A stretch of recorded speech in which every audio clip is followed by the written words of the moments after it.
Presidente Paulo Neto, mais uma vez ocupo aqui a tribuna da casa, deputado Iglesio, e quem viveu o que eu vivi no HCI sabe da importância de suas palavras aqui, da recomendação, da provocação que Vossa Excelência faz. Eu tive 72% do meu pulmão comprometido. A morte bateu à minha porta, mas graças a Deus, graças às orações, graças à medicina, graças à qualidade do Hospital HCI, que depois, já como deputado, fiz questão de ir, presidente Paulo Neto, visitar o hospital e encontrar a doutora Mônica, a doutora Andrés, a doutora Juliana, que cuidaram de mim naquele momento, o enfermeiro Dadson, a enfermeira Vandenice, todos eles que cuidaram de mim, nutricionistas, médicos, enfermeiros, técnicos, e até mesmo os auxiliares de serviços gerais, que eu procurei conhecer pelo nome.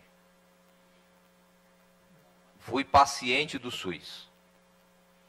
Portanto, quando eu falo do SUS, eu falo com a autoridade de quem já utilizou o serviço, mesmo na condição de parlamentar, que normalmente, no primeiro susto, o caminho é o São Domingos. Não fiz isso. Me submeti à competência e me submeti à convicção que o sistema SUS daria conta de resolver o problema grave de saúde que a Covid me abateu. Portanto, eu fico muito sensível, deputado Iglesio, à sua fala, por entender que, de fato, a sua preocupação é absolutamente pertinente. A sua preocupação, ela precisa ser relevada. Você, da autoridade de médico que é, e você faz muito da medicina a pauta do seu mandato, e seguramente algo muito, muito forte na vida de todos nós. A saúde é sempre um problema muito sério no país. E com base até nisso, deputado Iglesio, uma das coisas que eu percebo é que os governos, tanto os governos municipais como o governo estadual, têm um esforço no sentido da vacinação. Eles têm uma determinação nessa direção. O governo do Maranhão, inclusive, o governador do Maranhão, inclusive, tem várias contendas aí com o negacionismo do governo federal. Mas a gente sabe que há outros atores sociais, há uma cultura, há a disseminação do medo, a contradição de homens públicos falarem coisas diferentes. E esses resultados que você apresenta aqui, eu louvo a sua competência de trazer com dados, com números. Eles têm a ver com isso, com esse desencontro de informação. O presidente da República diz uma coisa, o governador diz outra, e o governador está certo no que diz. Os homens de saúde pública estão certos no que falam. E é por isso que esse requerimento que eu apresento à casa, está tramitando a partir de hoje, ele tem importância, presidente Paulo Neto.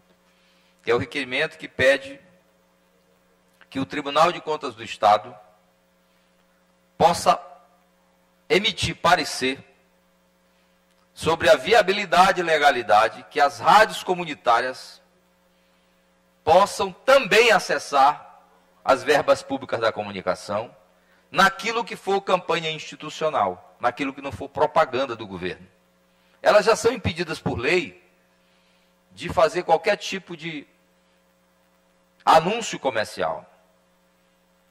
Mas essas rádios, são 167 no Maranhão, das quais 72 são filiadas à Abraço, a entidade que as congrega e que eu tive a honra de ser o terceiro presidente da Abraço da história.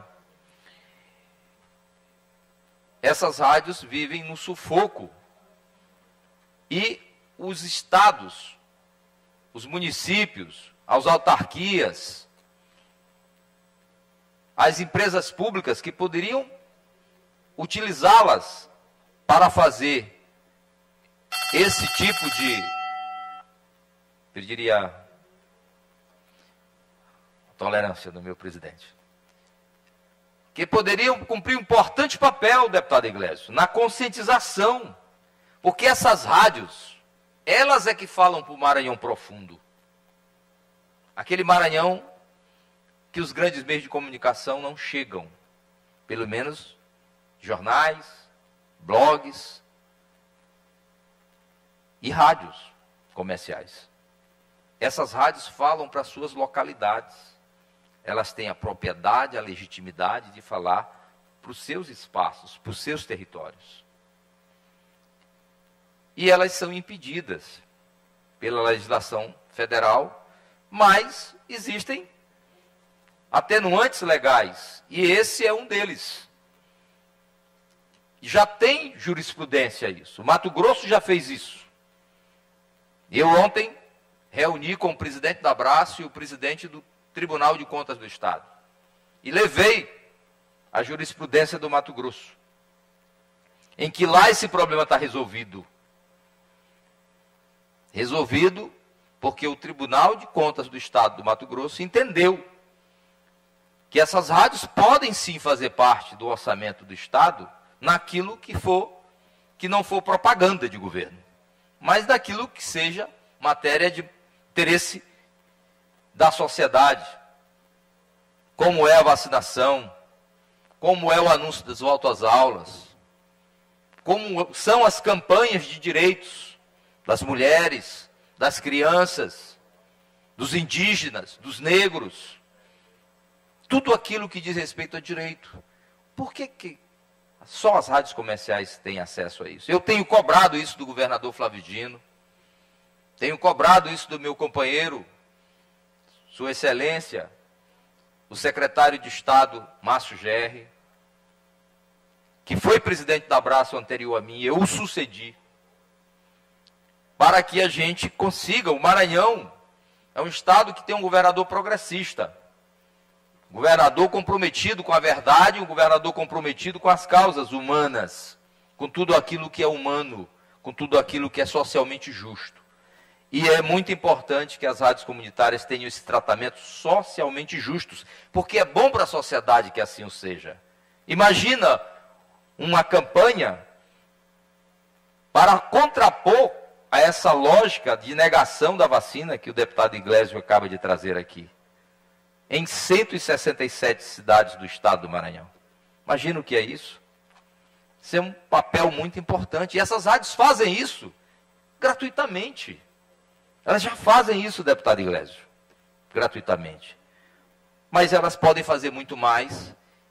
E o Estado, os municípios, os órgãos públicos que disponibilizam verba para comunicação, podem sim contribuir para que elas possam melhorar a sua qualidade de intervenção nos municípios. Esse requerimento, portanto, eu apresento, está tramitando na casa. É um requerimento simples, é só para que o presidente da casa possa provocar o TCE, porque o TCE tem que ser provocado, para que ele emita parecer sobre isso, sobre a legalidade, viabilidade ou não. Não sei nem qual é a resposta que vem, mas é uma forma da gente tentar amparar o movimento de rádios comunitárias no estado do Maranhão. Eu também estou pedindo, requerendo, uma audiência pública, oportunamente, nesta Assembleia, para tratar desse tema, que eu julgo extremamente relevante, que envolva todos os entes envolvidos na questão. Eu também ocupo aqui a tribuna para falar de um projeto de lei que eu entrei aqui na Assembleia e peço o apoio dos companheiros deputados nessa casa. Nós não podemos normalizar o que está acontecendo no Brasil. Na primeira etapa da minha fala, eu tratei aqui da questão do voto impresso e da resposta que o Congresso Nacional deu, apertada. estranhamente apertada, absurdamente apertada. Mas o Congresso cumpriu a sua tarefa, cumpriu a sua missão, atendeu a lógica e não o absurdo, não o bizarro, que é esse presidente da República. E nós não podemos cair nas pegadinhas do Bolsonaro. É o voto impresso um dia, é esculhambando o presidente do TSE no outro, é subindo de moto aí, cercado de milicianos, outro dia. Tudo cortina de fumaça, presidente. Porque a boiada, como disse o Ricardo Salles, está passando. Ele cria falsas polêmicas. Porque o que interessa mesmo é servir ao Deus dele, que não é o Brasil. É o grande capital, são os grandes interesses que estão fora do nosso território. Tornar o Banco Central independente significa o quê? Que o governo brasileiro perdeu a condição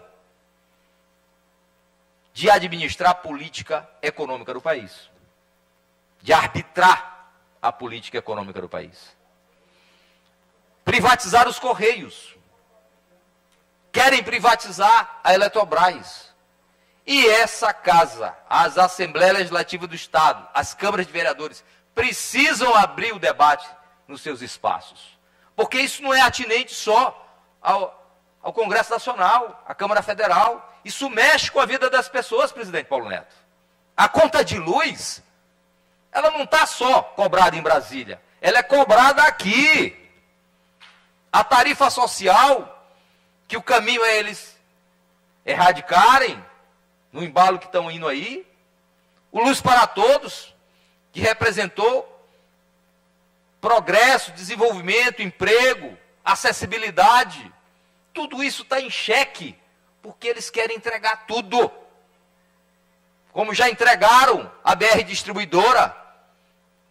Por que dolarizaram o petróleo, a gasolina, se nós somos autossuficientes? Para servir as empresas americanas, as 5 irmãs americanas, para que elas fiquem trilionárias mais do que são.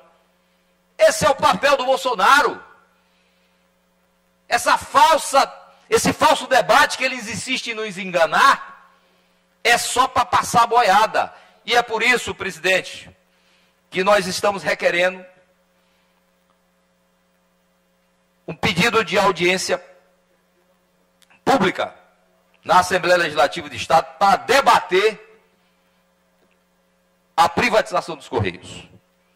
E que tenhamos como convidado o senhor Wilson Araújo, do Sindicato dos Correios, o Sintecma, Márcio Martins, secretário de Finanças, também dos Correios, Joel Nascimento, presidente da CTB, os deputados federais Bira do Pidaré, Rubem Júnior, Pastor Gil, Zé Carlos e Gil Cutrim, que se opuseram à privatização dos Correios, os senadores o Everton Rocha, Elisiane Gama e Roberto Rocha. A audiência, portanto, é uma solicitação dos trabalhadores dos Correios. Nós precisamos saber por que não pode privatizar os Correios. Porque aqueles que dizem que a gente só está defendendo o emprego dos excitários, eles precisam saber por que nós estamos defendendo que os Correios não sejam privatizados. Nós estamos falando de comunicação estratégica. Nós estamos falando de logística para o país. Nós estamos falando são de outras coisas da soberania nacional. E isso precisa vir a essa casa. Esse debate tem que ganhar o Estado, tem que ganhar os municípios. E a Assembleia Legislativa tem esse papel. Eu, portanto, requeiro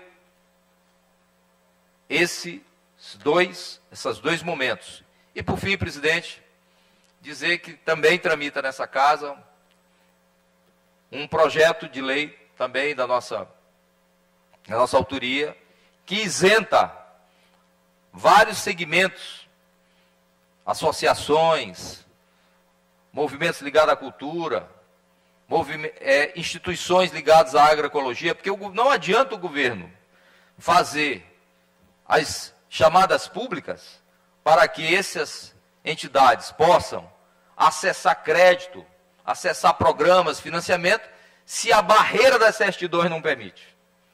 O governo faz a chamada pública, publica os editais, mas o número de adesão a esses editais e a esses chamamentos públicos, ele é reduzido. Por quê? Porque uma certidão da KM impede a associação de se credenciar para acessar o programa.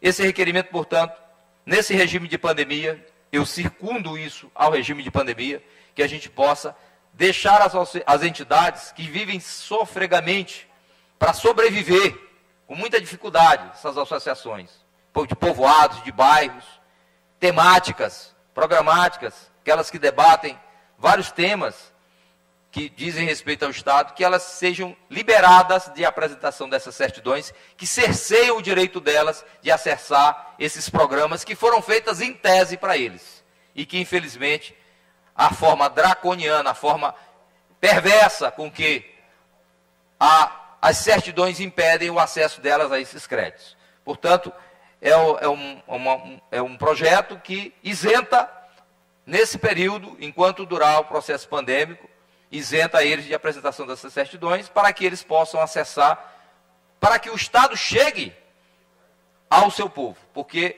não adianta o governador, com toda a boa intenção que tem, criar esses chamamentos, esses editais, para acessar as associações, se elas são impedidas por certidões como a própria CAEMA, certidões da Previdência, certidões de toda a natureza, que impedem elas de fazer a disputa dos certames. É isso, presidente. Muito obrigado pela tolerância.